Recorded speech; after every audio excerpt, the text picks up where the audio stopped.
type are physical properties of ethers. The carbon-oxygen bonds in ethers are polar and thus ethers have a net dipole moment. आता इथरमध्ये जो carbon आणि ऑक्सिजनमधला जो bond आहे तर हा याचं नेचर जर पाहिलं आपण तो पोलार नेचर आहे आणि दॅट्स वाय त्या ठिकाणी आपल्याला नेट डायपोल मोमेंट इथरवर दिसून येईल.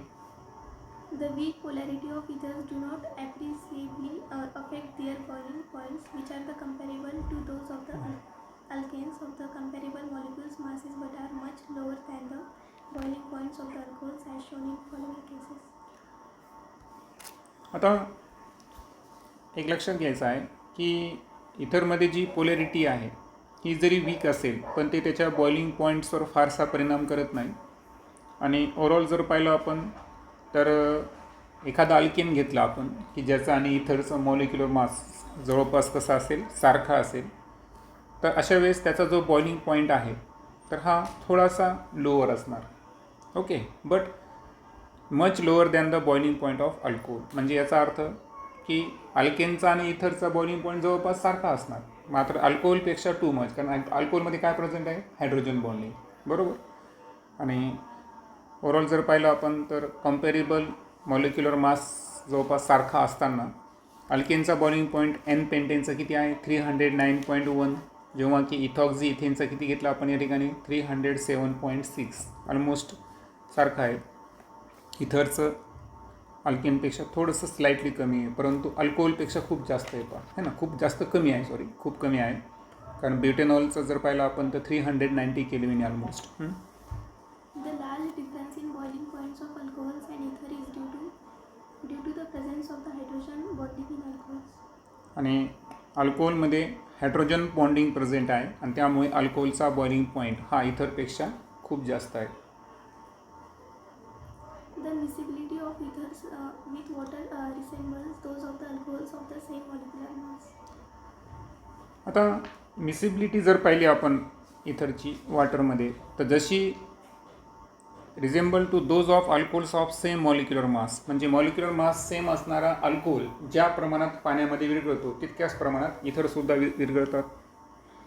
Both ethoxyethane and butane-1-ol are the miscible to almost the same extent, that is 7.5 and 9 gram per 100 ml water, respectively, while pentane is the essentially immiscible with water.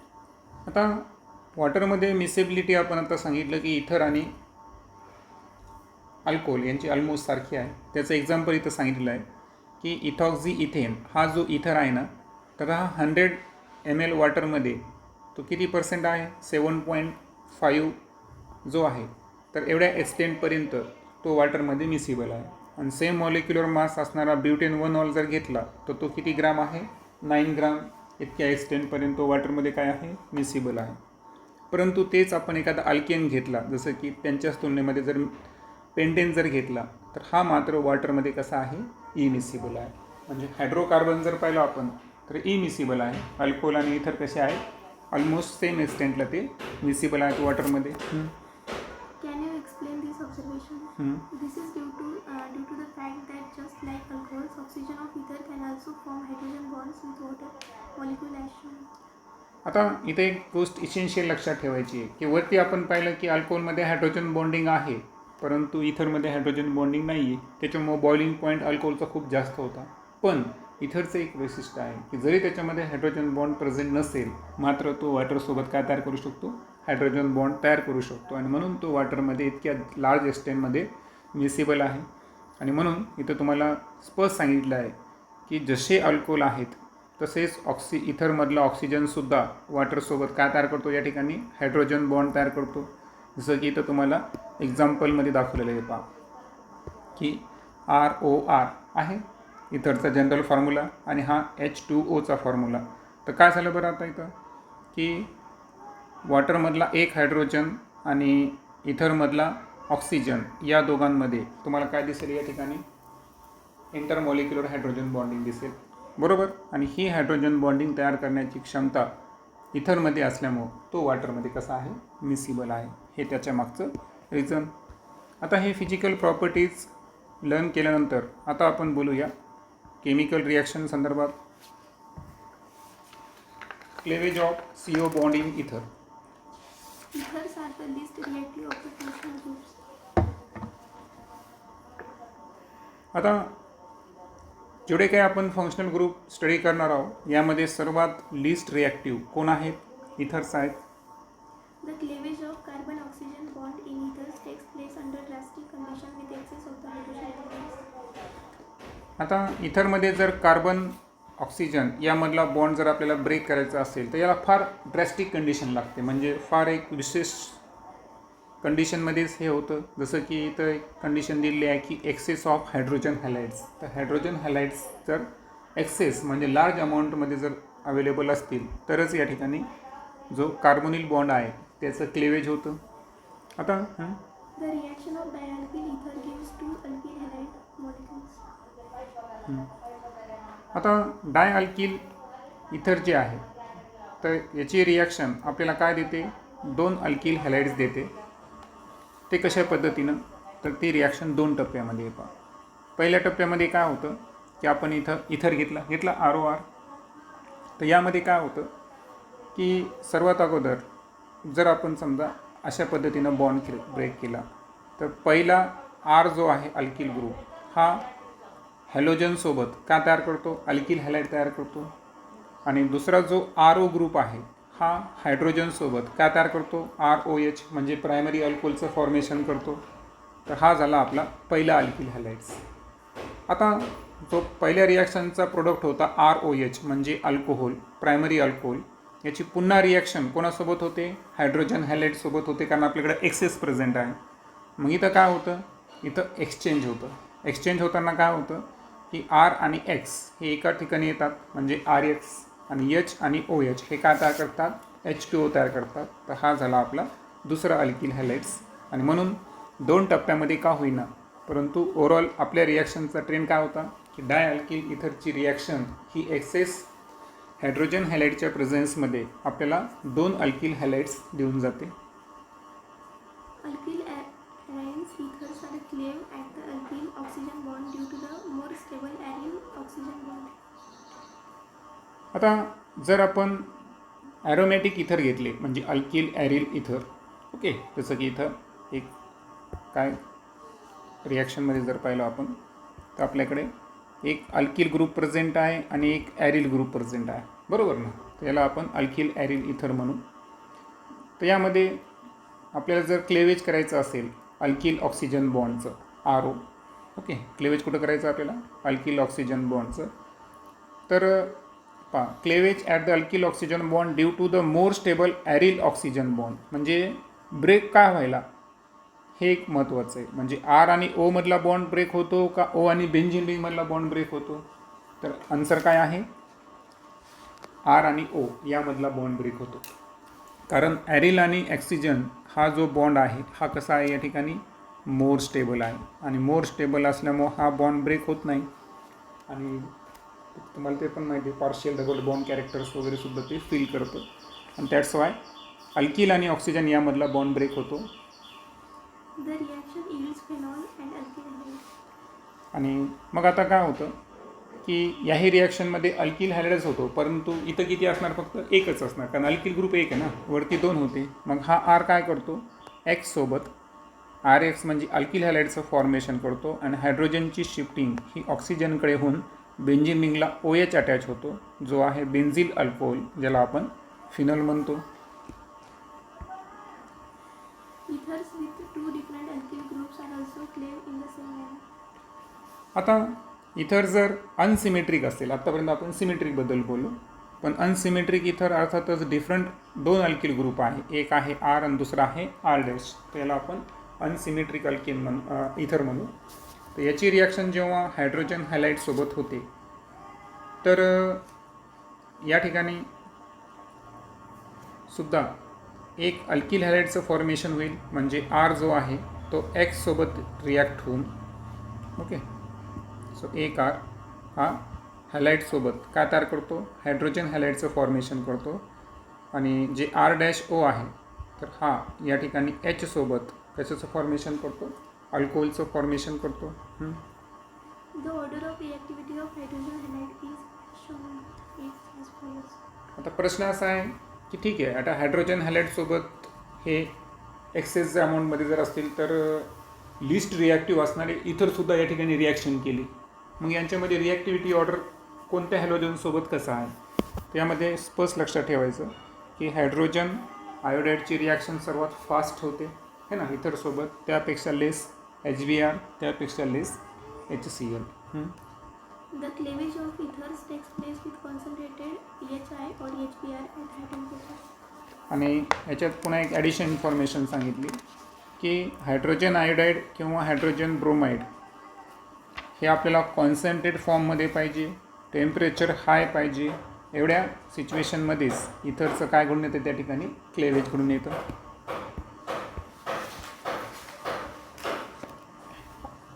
आता एक mechanism आपल्याला दिलेलं आहे की hydrogen आयोडाईडची reaction आपल्याला unsymmetric कोणासोबत दिली आहे, इथरसोबत दिली आहे. The reaction of an ether with concentrated HI starts with protonation of ether molecule. आता इथिल मिथिल इथर हे दिले आहे आपल्याला, करेक्ट, किंवा त्याला आपण मिथॉक्सी इथेनसुद्धा म्हणतो.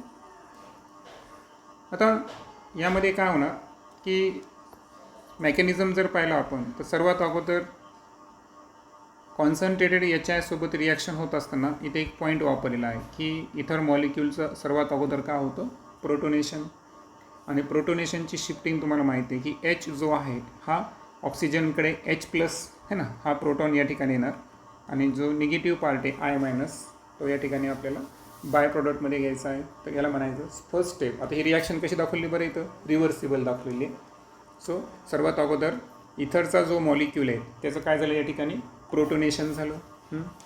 The reaction takes place with HBr or HI because these reagents are sufficiently acidic. आता HBr आणि HI हे दोन सोबतच ही रिॲक्शन का घडते, याच्या मागचं रिझन सांगितलं आहे की हे दोन्ही रिएजंट सफिशियंटली कसे आहेत, ॲसिडिक आहे, आणि दॅट्स वाय त्या ठिकाणी इथर जे आहे या दोघांसोबत जास्त रिॲक्शन फेवर करतात. तुम्ही ऑर्डरमध्ये जर पाहिलं तर HCl सर्वात कमी दाखवलेलं आहे.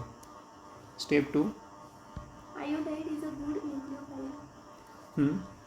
It attacks the least substituted carbon of the oxygen ion formed in step 1 and displays an alcohol molecule by SN2 mechanism. आता आयोडीन जो आहे ना हा गुड न्यूक्लिओफाईल आहे, आणि गुड न्यूक्लिओफाईल असताना it attack the least substitute carbon of the oxonium ion. पाहता ऑक्सिजनवर जेव्हा प्रोटॉनचा चार्ज येतो तेव्हा त्याला काय म्हणतो आपण, ऑक्झोनियम आयन म्हणतो.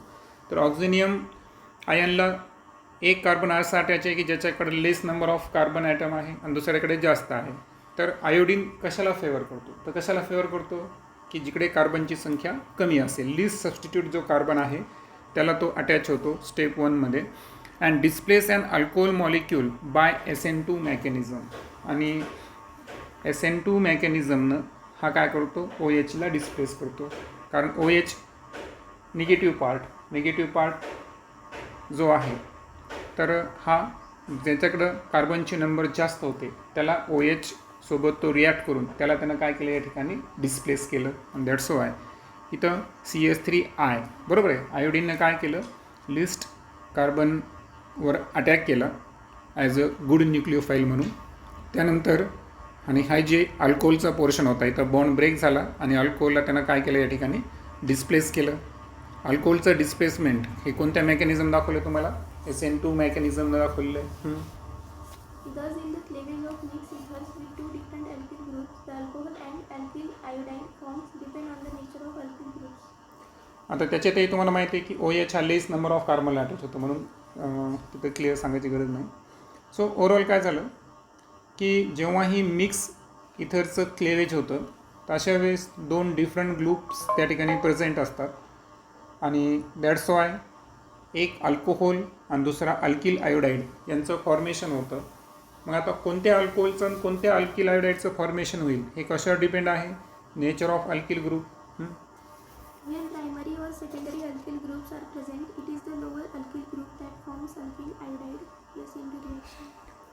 आता SN2 हे कोणाला फेवर करतात, प्रायमरीला, बरोबर. हे तर एक लक्षात ठेवायचं. आणि इतका पॉईंट जर लक्षात आला तर तुमच्या लक्षात येईल या ठिकाणी की अल्किल आयोडाईड जे तयार होतात तर हे केव्हा तयार होतात, या ठिकाणी लोअर अल्किल ग्रुपनं म्हणजे कमी कार्बननं अल्किल आयोडाईडचं फॉर्मेशन हे केव्हा होतं? तर केव्हा होतं? जर अल्किल ग्रुप जे आहेत हे काय पाहिजे आपल्याला, प्रायमरी किंवा सेकंडरी जर असतील, तर जेव्हा ही अल्किल ग्रुप प्रायमरी किंवा सेकंडरी जर प्रेझेंट असेल तर अशा वेळेस जे अल्किल आयोडाईड तयार होतो ते लोअर अल्किल ग्रुपनं तयार होतो. जसं की आता आपण पाहिलं की लेस नंबर ऑफ सबस्टिट्यूट कार्बनला तिथं आयोडाईड ग्रुप काय झालेला आहे, अटॅच झालेला आहे. पण हे कशाच्या केसमध्ये, primary and secondary alkyl group जर प्रेझेंट असतील तरच. Okay, next. When HI is in excess and the reaction is carried out at high temperatures, ethanol reacts with another molecule of HI and is converted into ethyl iodide. आता वरती आपण पाहिलं होतं की इथरच्या दोन्ही साईडला अल्किल ग्रुप असतील तर अल्किल हॅलाइडचे किती ग्रुप्स तयार होतात, 2 तयार होतात. आता पहिला तर इथं तयार झाला, बरोबर. सो पहिला जो अल्किल हॅलाइड तो तयार झाला, कोण होतो तो, मिथिल आयोडाईड. मग हा जो मेथेनॉल आहे तर या मेथेनॉलची रिॲक्शन एक्सेस हायड्रोजन आयोडाईडसोबत होते. मग हे होत असताना सर्वात अगोदर काय झालं, त्याचं प्रोटोनेशन झालं, ऑक्झिनियम आयनचं फॉर्मेशन होतं. हे झाल्यानंतर यामधून H2O रिमूव्ह होतो आणि उरलेला जो पोर्शन आहे हा आणखीन एक काय तयार करतो, या ठिकाणी अल्किल हॅलाइड तयार करतो. सो ओव्हरऑल या रिॲक्शनमध्ये एक मिथिल आयोडाईड तयार झाला आणि एक इथिल आयोडाईड तयार झालेला आहे. Okay. However, when one of the alkyl group is tertiary group, the halide form is a tertiary halide. आता प्रायमरी आणि सेकंडरीमध्ये काय पाहिलं आपण की आयोडीननं कोणाला फेवर केलं, लेस सबस्टिट्यूट कार्बनला. पण टर्शरीमध्ये त्याचे वेगळा नियम आहे. टर्शरीमध्ये काय होतं की जसं की तुम्हाला इथं एक टर्शरी ग्रुप असणारा इथर दिलेला आहे, बरोबर. मग या इथरमध्ये काय होतं की हायड्रोजन आणि आयोडीन. आता हा जो आयोडीन आहे हा काय करतो, जी कार्बनचं स्केलेटन लार्जर आहे त्याच्यावर आता आयोडीन अटॅक करणार. हा नियम कोणाला आहे, फक्त टर्शरीला आहे. आणि म्हणून इथं टर्शरी ब्युटिल आयोडाईडचं फॉर्मेशन झालं. आणि राहिला प्रश्न अल्कोहोल, तर हा लेस नंबरनं तयार होतो आणि म्हणून हा रिमेनिंग पोर्शन काय तयार करतो, मेथेनॉल. तर लक्षात आलं, प्रायमरी आणि सेकंडरीमध्ये लेस सबस्टिट्यूट कार्बन आणि टर्शरीमध्ये मोर सबस्टिट्यूट कार्बन, याला आयोडीन फेवर करतो. It is because in step 2 of a reaction, the departure of leaving group creates a more stable carbocation and the reaction follows the SN1 mechanism. मग आता हे का घडलं, कारण step 2 जे आहे तर स्टेप 2मध्ये काय होतं की जे लिव्हिंग ग्रुपचं डिपार्चर व्हायलं. आता लिव्हिंग ग्रुप कोण होतं त्या ठिकाणी, CH3OH होतं ना, मिथेनॉल. तर हा काय करतो या ठिकाणी, मोर स्टेबल कार्बोकेशनचं फॉर्मेशन करतो. म्हणजे ॲक्च्युअल काय होतं की CH3OH जात असताना हा जो टर्शरी ग्रुप आहे ना, तर हा टर्शरी ग्रुपचा कार्बोकेशन हे मोर स्टेबल आहे. आणि मोर स्टेबल असल्यामुळे तुम्हाला माहीत आहे की टर्शर हे कोणतं मेकॅनिझम फॉलो करतात, SN1 मेकॅनिझम फॉलो करतात. आणि अशा वेळेस SN1 मेकॅनिझम फॉलो करत असल्यामुळे आयोडीन काय होतो या ठिकाणी टर्शरी कार्बनला अटॅच होतो. आणि दॅट्स वाय SN1 मेकॅनिझम आणि CH3 टाइम्स C+ हे जे मोर स्टेबल कार्बोकेशन आहे या दोघींच्या कॉम्बिनेशनमुळेच या ठिकाणी काय होतं की आयोडीन हा टर्शरी प्रोडक्ट तयार होतो. Okay. In case of anisole, methyl phenyl oxonium ions is formed by the protonation of ether. आता आपण अल्किलबद्दल बोललो, आता ॲरिल रिंग असताना त्या संदर्भात थोडंसं बोलूया. आता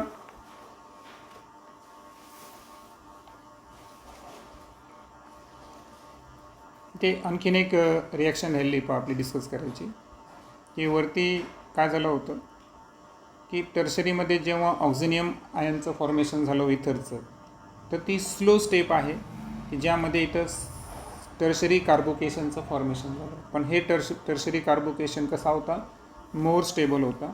आणि मोर स्टेबल असल्यामुळं आयोडीन तिथे वरची स्लो स्टेप आहे, बरोबर का, रेट डिटर्मिनिंग स्टेप आठवतं ना, SN1मध्ये शिकलो होतो.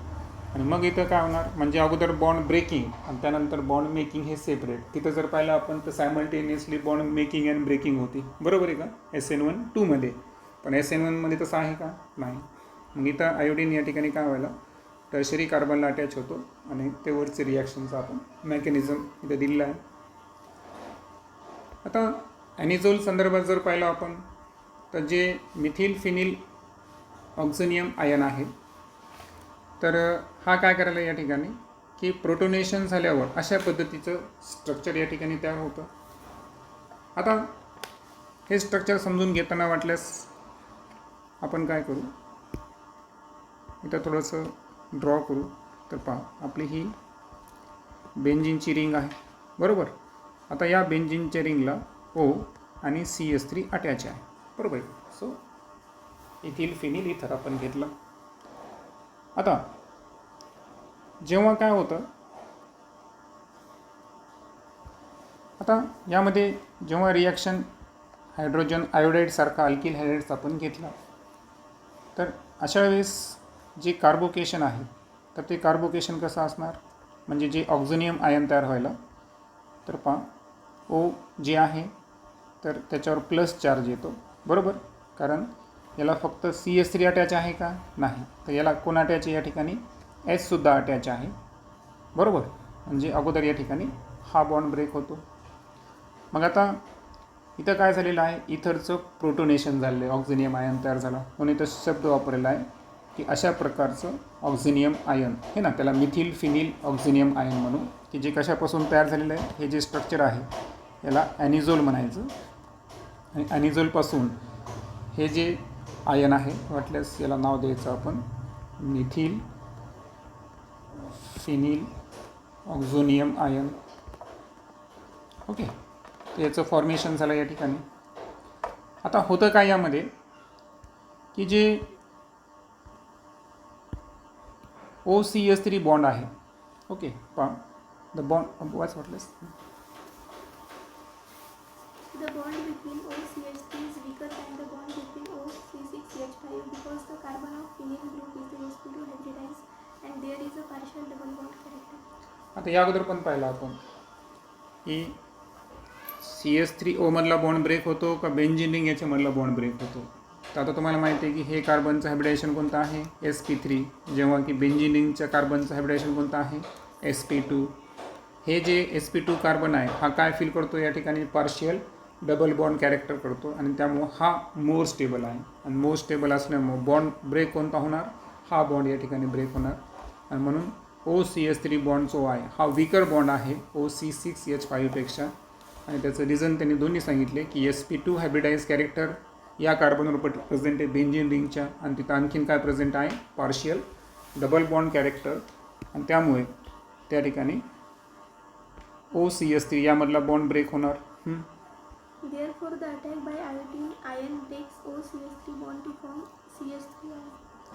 आणि म्हणून आता या केसमध्ये काय होणार,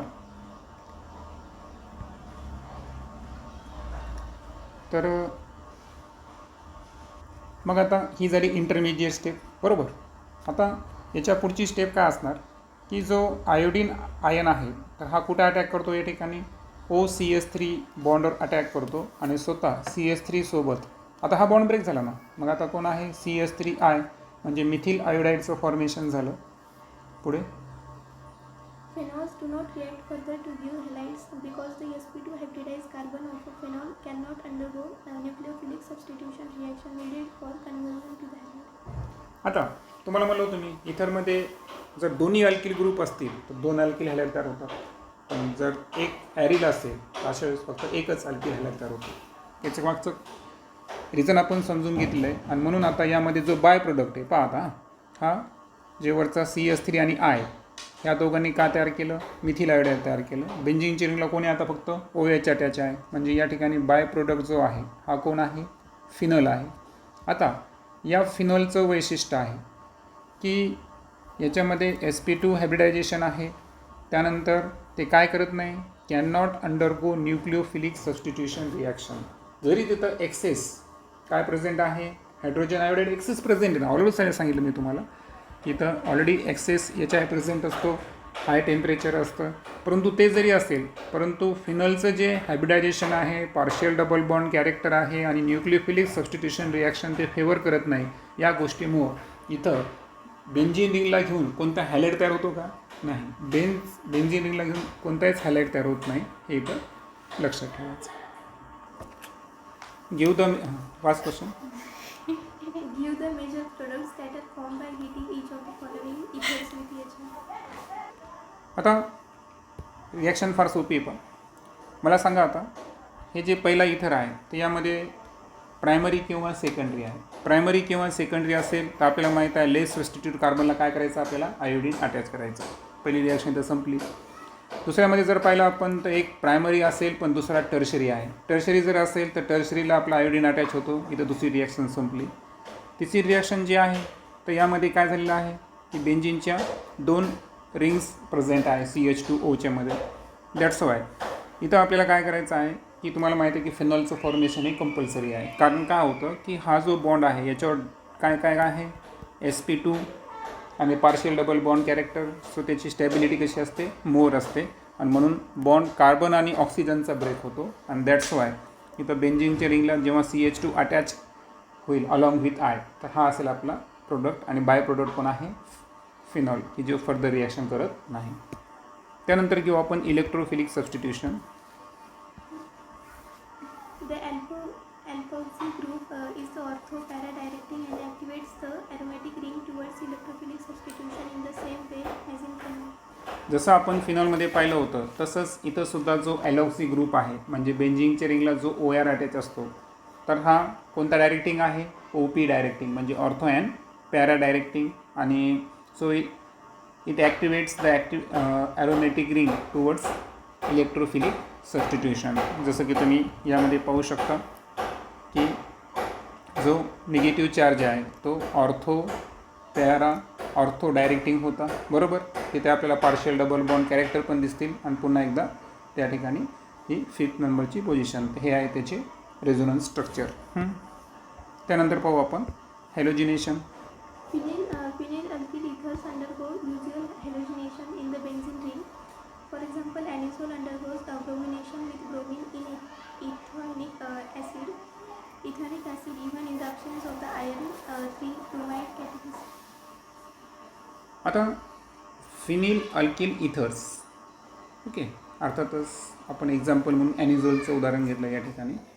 तर हे युज्युअली हॅलोजिनेशन फॉलो करतात. जसं की ॲनिझोलचं एक्झाम्पल घेतलं आपण तर याची रिॲक्शन आपल्याला ब्रोमिनसोबत करायची, म्हणजे ब्रोमिनेशन घडवायचं आहे.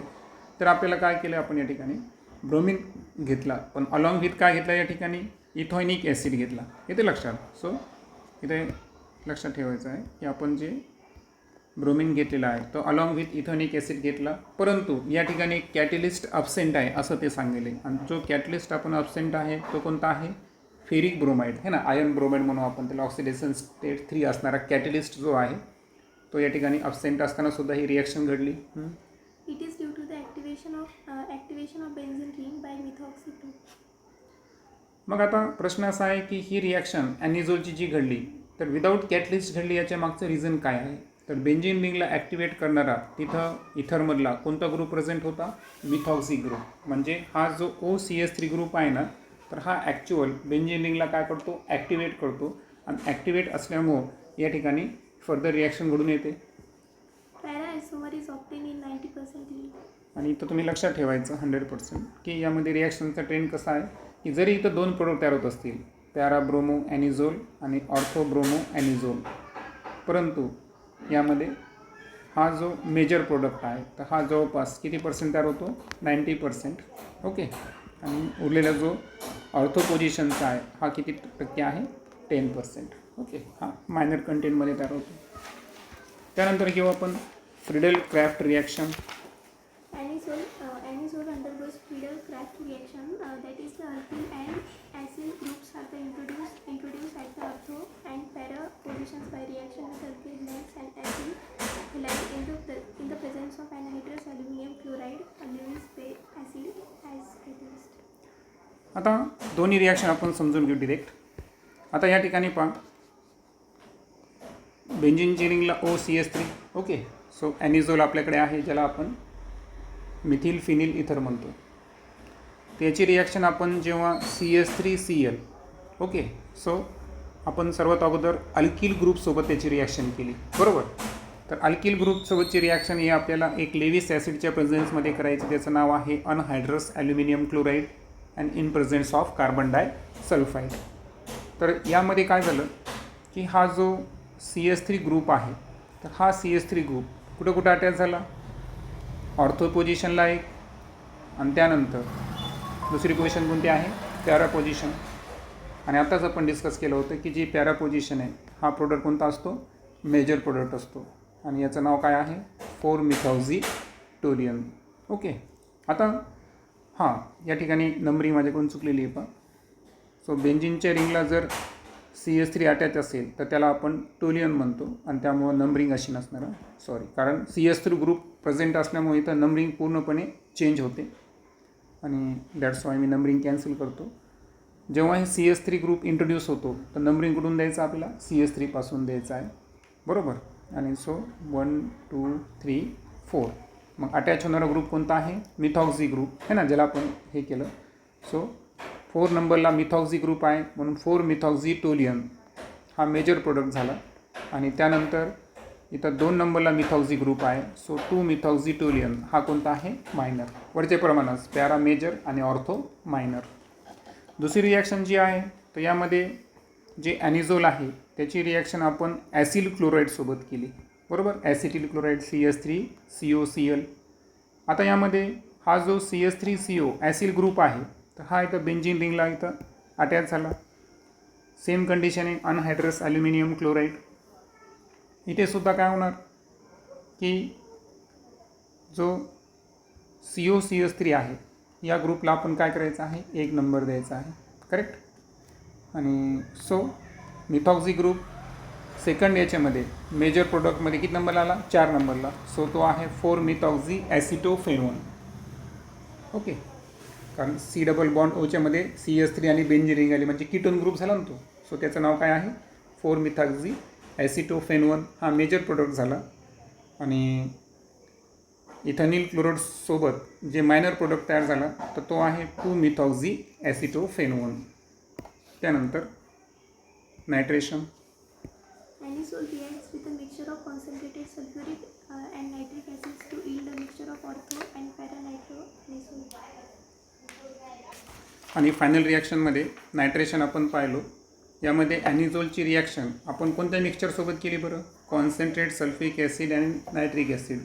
तर अशा वेळेससुद्धा मिक्सचर जे आहेत ऑर्थो अँड पॅरा नायट्रो ॲनिझोल आहेत. सो ॲनिझोल घेतला आपण. ओके.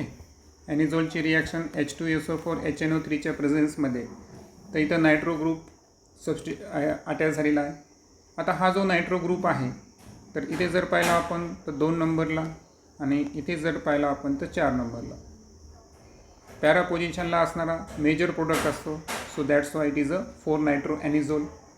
आणि ऑर्थो पोझिशनला असणारा हा मायनर प्रोडक्ट आहे, सो मायनर प्रोडक्ट कोण आहे, 2-नायट्रो ॲनिझोल.